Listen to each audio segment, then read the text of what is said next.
You want to be a chef. Maybe you want to be a dancer. I don't know what you want to do. I'm not sure my boss is going to like that. Last two. But you do need to follow your passions. Right. Virtually all of us have fantasized about what we would purchase if we win $1 million lottery. Pictures of raving Ferraris, sunny private islands, raging yacht parties often come to mind. Billionaires and millionaires often make purchases we sometimes ignore as even an option. Would we purchase the Washington Post, or an extravagant private jet, or a clock that would count for 10,000 years, or a couple miles underground in the middle of nowhere in Texas?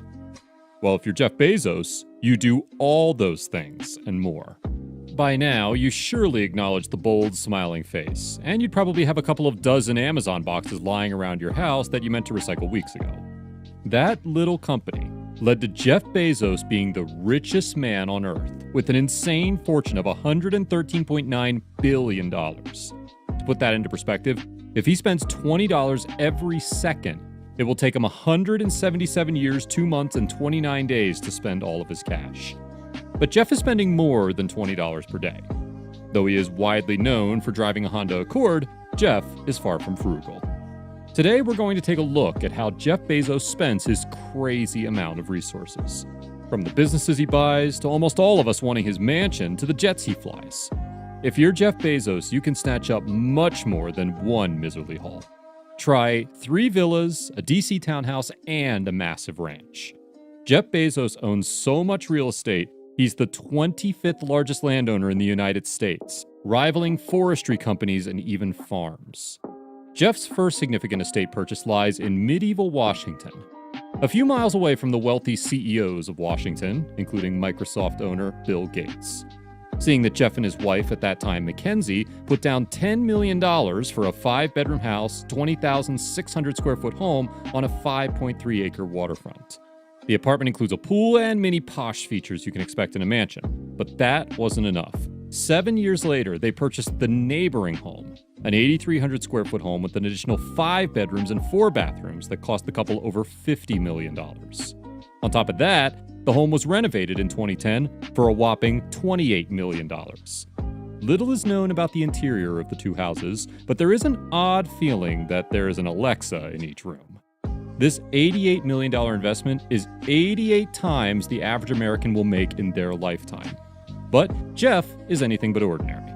He returned to purchase the most substantial home in Washington, D.C. for $23 million. The property is a 100-year-old former textile mill with 25 bathrooms, 11 bedrooms, 3 kitchens, and a massive ballroom. When Jeff wants to escape the D.C. traffic, he can slap on his cowboy boots and experience a little serving charm at his 30,000-acre ranch in Texas. His ranch is worth millions of dollars, having recently been renovated and home to Blue Origin, Jeff's space exploration company. However, it was mostly bought to give his children some playing space during the summer. Jeff also owns a $24.45 million mansion compound in Beverly Hills. He chooses to buy one mansion and then skips a neighboring one for $12.9 million, making a monster property worth $37.35 million. The property has 13 bedrooms and 11 baths between the houses, giving them quite a powerful kingdom to roam around. However, one Beverly Hills home wasn't enough for Jeff. In February of 2020, he reportedly purchased the most expensive home ever. Sold in Los Angeles, the Warner Estate, it's estimated that Jeff paid a startling $165 million for the estate, topping the record for not just Los Angeles, but also California. The Warner Estate was built in 1937 by Jack Warner, one of the founders of Warner Brothers. Since then, it's undergone several renovations and passed through several wealthy hands. Dimensions are 13,600 square feet with 2 large guest houses, 2 pools, a spa, a tennis court, a motor court with gas pumps, and even a 9-hole golf course. The home's interior has 8 bedrooms, 9 bathrooms, a movie theater, a bar, and fitted with floorings that were once owned by Napoleon himself. Naturally, Jeff needs a way to jump mansion to mansion, and there's no way he is stacking his family in his Honda Accord.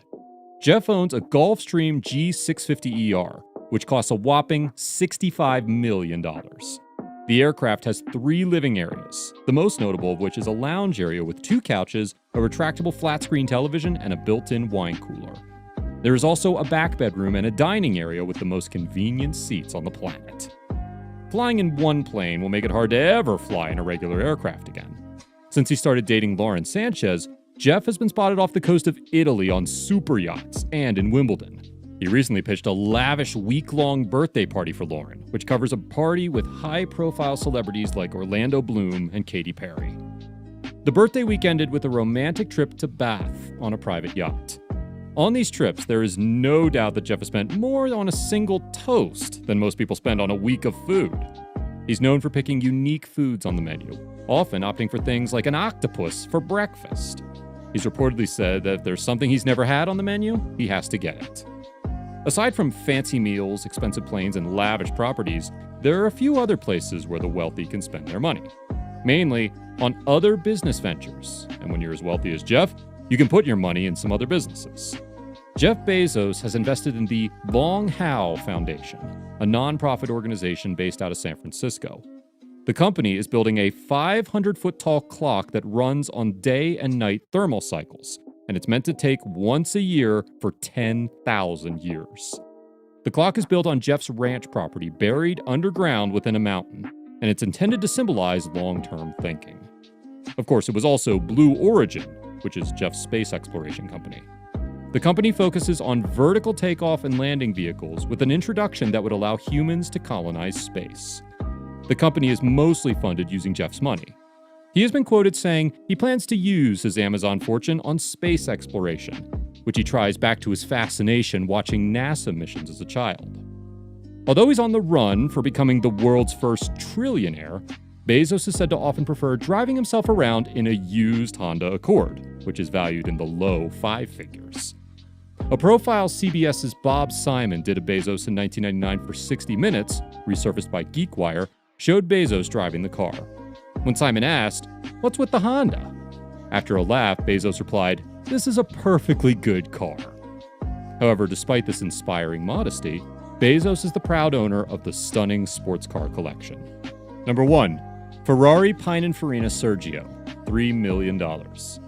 Winner of an Auto Design Award, the Pininfarina boasts a perfect balance between the advanced technology of its man-machine interface and its refined handcrafted details, all essential elements of a signature Ferrari sports car. Number 2, Bugatti Veyron Mansory, $3 million.